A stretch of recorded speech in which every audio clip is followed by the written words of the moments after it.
गोजोनथाव खौरां सिक्किम रायजो दावबायनो थांनाय सुबुंफोरनि थाखाय आसामनिफ्राय सिक्किम दावबायनो थांनाय सुबुंफोरा गोनो गोथो आरो जिंगा सिनांगौ गैया। बर'नि हटेल एबा साइमन ग्रुप अफ हटेला नोंथांमोननो लानानै फैदों खम बेसेनावनो मोजां रोखोमै हर थानो हानाय खथा। साखोन सिखोन दुगैग्रा कम्फर्टेबल स्टे लोगोसे ट्रेन्सपर्टेशन एन्ड स्किम टुर प्रभाइडेडनिबो सुबिदा दं बे हटेलाव। सिक्किम रायजोनि रेडिअ क्वार्टार एबा लल बाजार टु अरेटिं रडनि साखाथियाव थानाय बर'नि हटेल एबा साइमन ग्रुप अफ हटेलाव बर'नि मोजां रोखोमै जाग्रा आदार अमा बेदर, अनला खारै, सबायजों दाउ बेदर आरो गोबां रोखोमनि बर'नि जाग्रा आदार बे हटेलाव मोननाय जायो।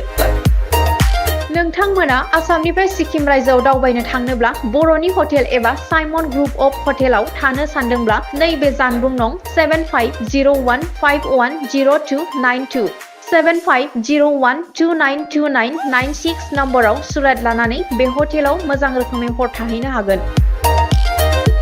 जोङो बे रुमावहाय थानानै मोजां मोनो आरोनाखि रुमनि सार्भिसफ्राबो मोजाङानो जेनेबा जानाय मानायफ्राव जेबो उसुबिदा गैया प्लास एसे माबा बुस्थुफोर नांगौबानो जोङो गावसोरखौ बुंगोन गावसोर माने लोगो लोगो गावसोरनि बेस्टखौ माने ट्राइ खालामो आरोखि प्रभाइड खालामनो थाखाय आरोना स' आं जेबो बिदि उसुबिदा मोनाखै आरो सार्भिसावहाय थिगानो मोजां मोनदों।